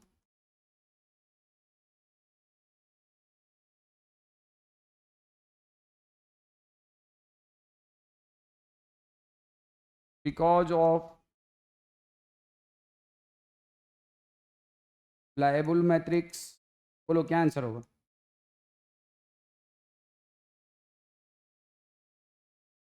कहाँ है ये बात? Structural organisation in animal में कहाँ लिखा हुआ है एनसीईआरटी में? स्ट्रक्चरल ऑर्गेनाइजेशन इन एनिमल में। खाली कैल्शियम की वजह से बोन ज़्यादा हार्ड नहीं होता है। Hard and rigid, strength hard, rigid and stronger and stronger, and यहाँ पे ये भी लिख लो stronger in compare to cartilage. तो ये दोनों क्या वजह से? लेकिन कैल्शियम उसका एक कंपोनेंट है। अब जाहिर सी बात है किसी बॉडी ब्लड में बोन में कैल्शियम कम हो जाएगा, बोन क्या हो जाएगा? वीक। बोन जब वीक हो गया तो क्या दिक्कत आएगी? जल्दी आसानी से फ्रैक्चर हो जाएगा, आसानी से फ्रैक्चर हो जाएगा। तो डिसऑर्डर ऑफ पीटीएच, देखो हम डिसऑर्डर ऑफ टीसीटी नहीं पढ़ेंगे। क्यों? क्योंकि जनरली ऐसा देखा गया है कि ह्यूमन बॉडी में टीसीटी का लेवल ऑलवेज मेंटेन रहता है, वो गड़बड़ नहीं होता है। लेकिन पीटीएच का लेवल गड़बड़ हो जाता है। किसका गड़बड़ हो जाता है? पीटीएच का। तो पीटीएच अगर हाइपोपैराथायरॉयडिज्म, हाइपोपैराथायरॉयडिज्म का मतलब लेस पीटीएच, लेस पीटीएच, और हाइपर पैराथायरॉयडिज्म का मतलब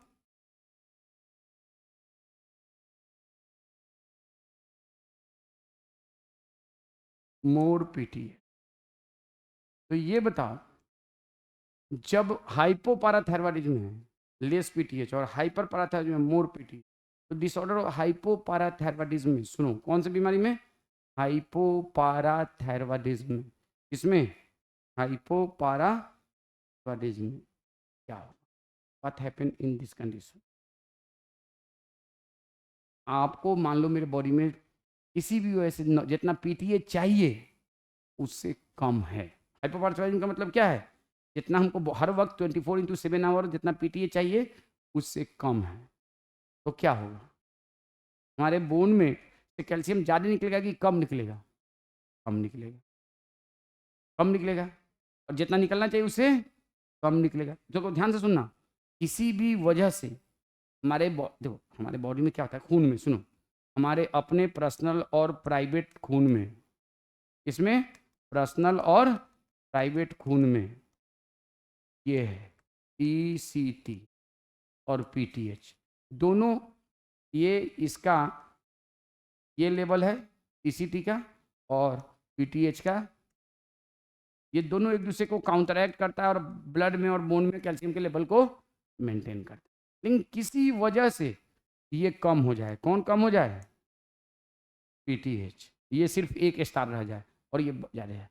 तो ये बताओ, जब आपके ब्लड में बॉडी में पीटीएच का लेवल कम हो गया तो बोन से कैल्शियम निकलना कम हो जाएगा कि नहीं? हर वक्त बोन से कैल्शियम निकलता रहता है, हर वक्त बोन के अंदर कैल्शियम घुसता रहता है किसके इफेक्ट से? और निकलता रहता है किसके इफेक्ट से? और इस तरह से बोन में ब्लड में कैल्शियम का लेवल मेंटेन रहता है। लेकिन किसी के बॉडी में पीटीएच कम हो जाए तो उसके ब्लड में कैल्शियम कम हो जाएगा कि नहीं? तो hypoparathyroidism causes lowered blood calcium level और नॉट, करेगा कि नहीं करेगा? तो इसका रिजल्ट क्या होगा? इसका रिजल्ट होगा हाइपोकैल्सेमिया। ये एक मेटाबॉलिक डिसऑर्डर है। इसका रिजल्ट क्या होगा? Less blood calcium. अब किसी को लेस ब्लड कैल्शियम है तो क्या दिक्कत आएगी? मेरे खून में कैल्शियम कम है जितना होना चाहिए, तो क्या दिक्कत आएगी? मेरा ब्लड प्रॉपरली क्लॉट कर पाएगा? क्योंकि ब्लड की क्लॉटिंग के लिए कम कैल्शियम इसेंशियल है, कंपलसरी है। तो क्लॉटिंग डिलेड, अगर लेस ब्लड कैल्शियम है तो क्लॉटिंग डिलेड। क्या होगा? Delayed, delay in clotting, delay in, delay in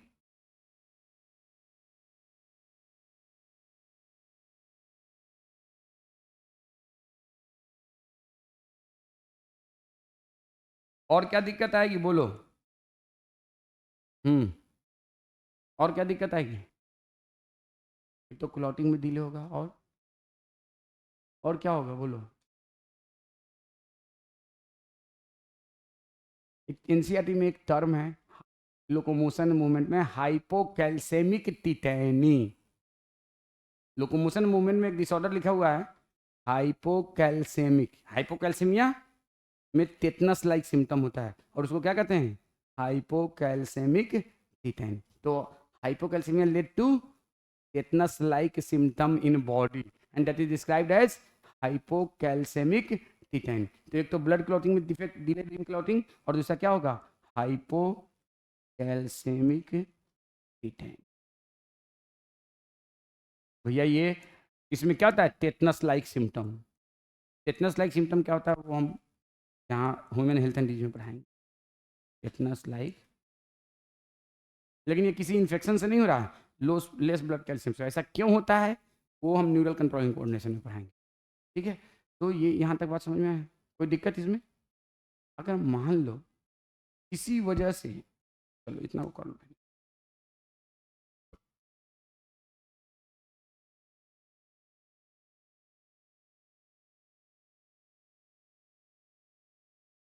तो आपसे कहा जाए hypoparathyroidism lead to hypocalcaemia या हाइपर कैल्सेमिया? हाइपो, हाइपो, सीधे डायरेक्ट में क्वेश्चन आता है कि hypoparathyroidism lead to hypocalcaemia या हाइपर कैल्सेमिया? हाइपो। मान लो किसी वजह से किसी के पैराथायरॉयड ग्लैंड में से एक्सेसिव पीटीएच पैदा होने लगे। एक्सेसिव पीटीएच मतलब 3 की जगह ये देखो 4, 5, 6, तो इसको क्या कहेंगे? Hyper parathyroidism. और हाइपर पैराथायरॉयडिज्म में क्या हो? कैल्शियम लेवल क्या हो जाएगा? और क्या बढ़ जाएगा? कैल्शियम। तो कैल्शियम लेवल कहाँ से बढ़ेगा? बोनी में से तो निकाल निकाल के बढ़ेगा ना, और कहीं तो है नहीं बॉडी में, तो उसका बोन क्या हो जाएगा? कमजोर।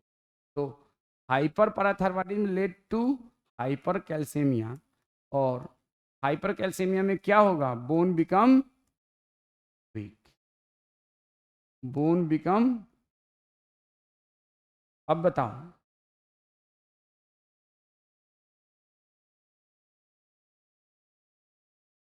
और बोन वीक हुआ, बोन बिकम वीक हुआ चाइल्डहुड में, एडल्टहुड में, ओल्ड एज में। तो अलग अलग प्रॉब्लम इसको कहते हैं। इसको कहते हैं रिकेट्स, इसको कहते हैं ऑस्टियोमेलेशिया, मलेशिया में पहुंच जाओगे, और इसको कहते हैं ऑस्टियोपोरोसिस। एनसीईआरटी में ऑस्टियोपोरोसिस का क्या डेफिनेशन लिखा है? Age related disorder. ये बोन जवानी में कमजोर हो तो ऑस्टियोपोरोसिस नहीं कहलाएगा। बोन जवानी में कमजोर हो तो ऑस्टियोपोरोसिस नहीं कहलाएगा। बचपना में कमजोर हो तो ऑस्टियोपोरोसिस नहीं कहलाएगा। जब बुढ़ापा में कमजोर हो तब कहलाए। इसीलिए एनसीईआरटी में इसको क्या लिखा है? ऑस्टियोपोरोसिस को एज रिलेटेड। अब कुछ बच्चों के दिमाग में आ रहा होगा एस्ट्रोजन, वो हम बताएंगे बाद में, बताएंगे। तो आप ये देखो, जब कभी कोई भी इंसान हाइपर पैराथायरॉयडिज्म का शिकार होगा तो उसको क्या प्रॉब्लम होगी, रिकेट्स, ऑस्टियोमलेशिया और ऑस्टियो, ये ध्यान रखना। और bone can easily get fracture. अब चलो ये बात हमको, ये है आपका कौन सा ग्लैंड, थायराइड ग्लैंड। और थायराइड ग्लैंड में ये है डोर्सल व्यू।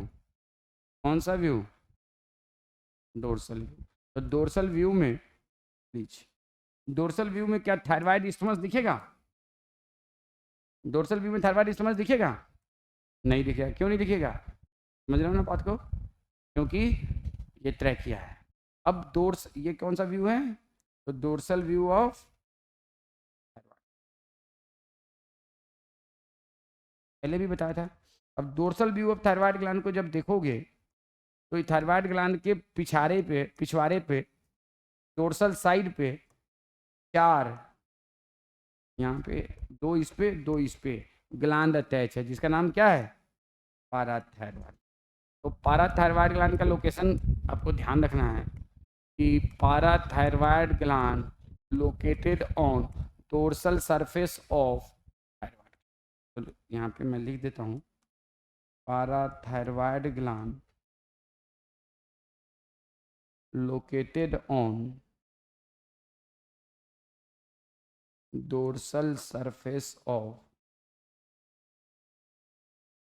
which gland,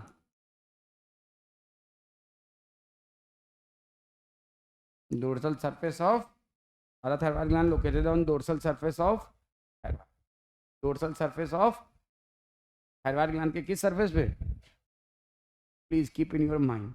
अब ये जो पाराथायरॉयड ग्लैंड है ये भी इंडोडर्मली डिराइव्ड होता है। थायराइड ग्लैंड भी किससे डिराइव होता है, इंडोडर्म से। तो आप नोट करके ये बात लिख सकते हैं कि parathyroid gland is also derive from endoderm. Parathyroid gland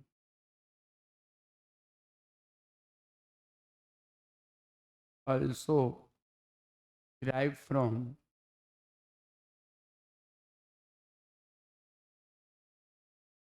endoderm. तो देखो अभी तक हम लोगों ने कौन कौन सा ग्लैंड पढ़ा है रे, हाइपोथैलेमस, किससे डिराइव, एक्टोडर्म या न्यूरो एक्टोडर्म। दूसरा एक्टोडर्म न्यूरो एक्टोडर्म दोनों में से कुछ भी कर सकते हो, अगर न्यूरो एक्टोडर्म है तो न्यूरो एक्टोडर्म लिखना, नहीं तो एक्टोडर्म। उसके बाद दूसरा कौन सा ग्लैंड पढ़ा, पिट्यूटरी, पिट्यूटरी में न्यूरो हाइपोफिसिस एक्टोडर्म से, एडिनो हाइपोफिसिस मेसोडर्म से। उसके बाद दूसरा कौन सा पढ़ा, पीनियल ग्लैंड, एक्टोडर्म या न्यूरोडर्म। उसके बाद क्या पढ़ा, थायरॉयड ग्लैंड, किससे, इंडोडर्म से। फिर पढ़ा पाराथायरॉयड, किससे, इंडोडर्म से। कोई दिक्कत, कोई दिक्कत, एनी प्रॉब्लम, किसी को कोई दिक्कत। इतना आपको ये जर्म करके याद रखेंगे ग्लैंड्स में, ठीक है। Derive parathyroid gland also derive from endoderm. अभी तक जो डिसऑर्डर्स पढ़े हैं वो क्या क्या पढ़ा है, वो डिसऑर्डर पढ़ा है diabetes insipidus, acromegaly, gigantism, pituitary dwarf, thyroid dwarf, cretinism, और क्या पढ़ा है इसका क्या, hypocalcemic tetany, delayed blood clotting के लिए कोई टर्म इस्तेमाल नहीं करते हैं, ऑस्टियोपोरोसिस, ऑस्टियोमेलेशिया, कोई दिक्कत, टीसीटी से रिलेटेड कोई डिसऑर्डर नोन नहीं है। टीसीटी का ना तो एक्सेस होता है ना डेफिशिएंसी होता है, वो नॉर्मल क्वांटिटी, ठीक है। जब होता ही नहीं तो पढ़ाया कैसे जाए, ठीक है। चलिए ये हो गया, इसमें कुछ करना है, लिख लिया, लिख लो लिख लो लिख लो जल्दी से। देखो ये जो इंडोक्राइन सिस्टम है ना, बहुत ज़्यादा ही समझने वाला टॉपिक, और समझने के साथ साथ आपको एकदम ध्यान से पढ़ना होगा, सुनना होगा, और घर जाके रोज इसको आपको ध्यान से इस पर क्वेश्चंस भी करते रहिए साथ साथ।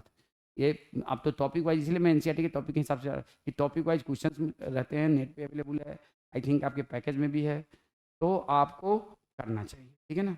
प्लस टेस्ट में आपको होता है तो टेस्ट में भी आपको अच्छे से करना चाहिए, ठीक है ना। देखो कोई थ्योरी पढ़ने से काम नहीं चलेगा, कितना भी समझ लोगे भूल जाओगे, you have to do lots of question, ठीक है ना। और क्वेश्चन करोगे ना तभी आपका मामला सही रहेगा। देखो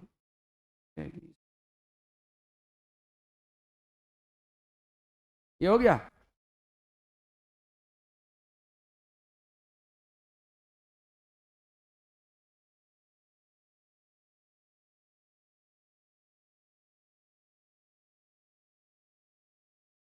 In human, 4 are present on dorsal or back side of thyroid, 1 pair each on 2 lobe of thyroid gland. The peptide hormone called parathyroid hormone या protein, the secretion are regulated by the circulating level of the secretion of PTH और NCRT में यही लिखो and TCT is regulated by circulating level of, देखो NCERT का book साथ साथ रखा करो ताकि जब at the end you have to study the NCERT book, और एनसीईआरटी में जो जो हम लिखवा रहे हैं उस बात को लिखते चलो, ठीक है ना। यहाँ भी लिख लो कि thyroid gland also secrete protein called thyroxine which also regulated by PH, also regulated by PTH.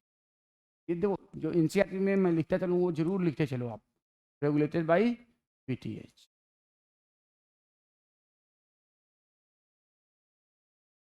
ठीक है। Increases the calcium in the blood, PTH act on bone and stimulate the process of bone resorption, dissolution भी कहते हैं bone dissolution और demineralization. PTH also stimulate the reabsorption of calcium from north nephron. You have to say renal tube, and increases calcium absorption from GIT or digested food. It is thus clear that PTH is a hypercalcemic hormone. एक बात, hyper कैल्सियमिक hormone किसको कहेंगे? जो calcium level को बढ़ाए। और हाइपोकैल्सियमिक hormone किसको कहेंगे? जो कैल्शियम। तो hypercalcemic hormone is a PTH and hypocalcemic hormone is a TCT. ये बात भी आपको लिख लेना चाहिए।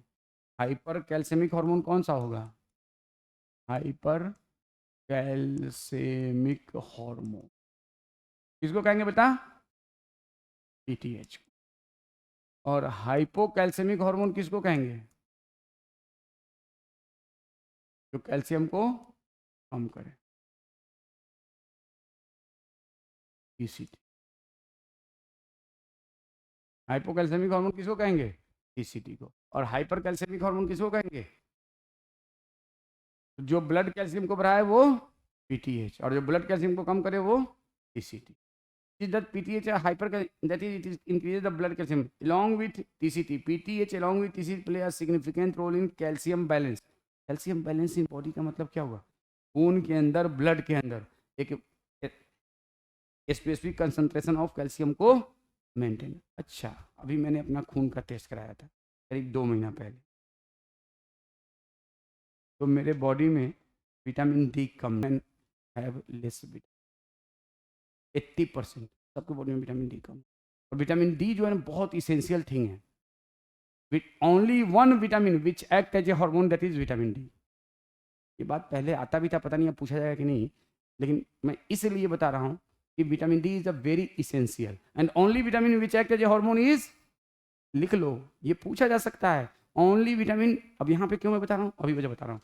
Only vitamin which act as hormone is vitamin D. Only vitamin which act as hormone is vitamin D. Only vitamin which act as hormone is vitamin. अब देखो, vitamin D हमारे बॉडी में कम था, हमारे बोन में कैल्शियम कम था, हो गया, और इसीलिए बोन में दर्द हो रहा था।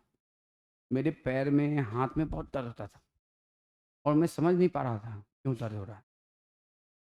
वजह क्या थी? मेरे बॉडी के बोन में कैल्शियम कम। ये नहीं कि मैं कैल्शियम कम खाता था, लेकिन वजह क्या थी? Vitamin D. तो पीटीएच क्या करता है? कैल्शियम को एब्जॉर्ब करता है जीआईटी से कि नहीं? PTH causes absorption of calcium from GIT. ये मेरा जीआईटी है, ये मेरा जीआईटी है। देखो ये इंपॉर्टेंट बात है, ध्यान रखना, ये मेरा जीआईटी है। मेरा जीआईटी तो थोड़ा बड़ा होगा, ठीक है। और यहाँ से कैल्शियम को एब्जॉर्ब होना है, और एब्जॉर्ब करने के लिए यहाँ पे कौन से विटामिन की, कौन से हार्मोन का होना जरूरी है? पीटीएच।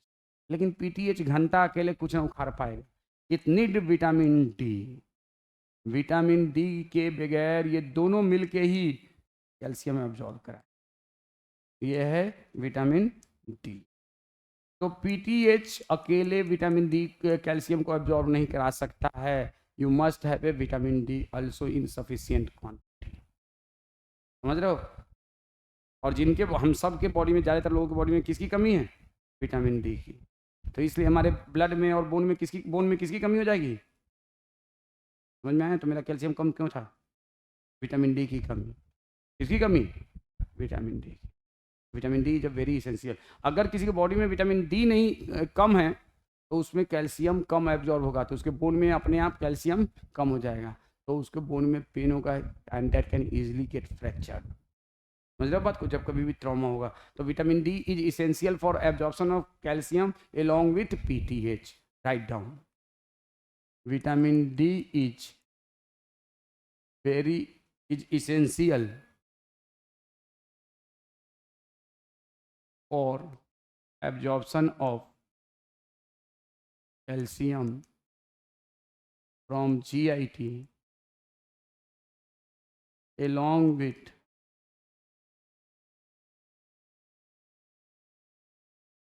PTH। खाली PTH नहीं, खाली विटामिन, ये दोनों जब एक साथ मिलता है तभी कैल्शियम को एब्जॉर्ब कराता है। विटामिन डी का और भी बहुत सारा काम है, और आपको विटामिन डी बॉडी में एक सफिशिएंट क्वांटिटी में होना बहुत जरूरी। इम्यूनिटी भी कमजोर हो जाता है विटामिन डी कम होने से, इसलिए विटामिन डी का सोर्स क्या है? बेस्ट सोर्स क्या है? सनलाइट के अलावा एक का जो योग होता है ना पीला वाला, कॉड लिवर वाइल, वो भी विटामिन डी का सोर्स, लेकिन बेस्ट सोर्स क्या है? सनलाइट। तो सनलाइट में नंग पुंग रही है, तभी अंग्रेज सबको इस मालूम है, इसलिए बीच पे सब नंगे पुंगे सन बात करता रहता है। हाँ, हम लोग को नहीं मालूम है, हम लोग सन बात वो लोग क्यों करता है? सन बात के पीछे कंसेप्ट क्या है? विटामिन डी, ठीक है ना? सन बात के पीछे और कोई कंसेप्ट नहीं है, ठीक है ना?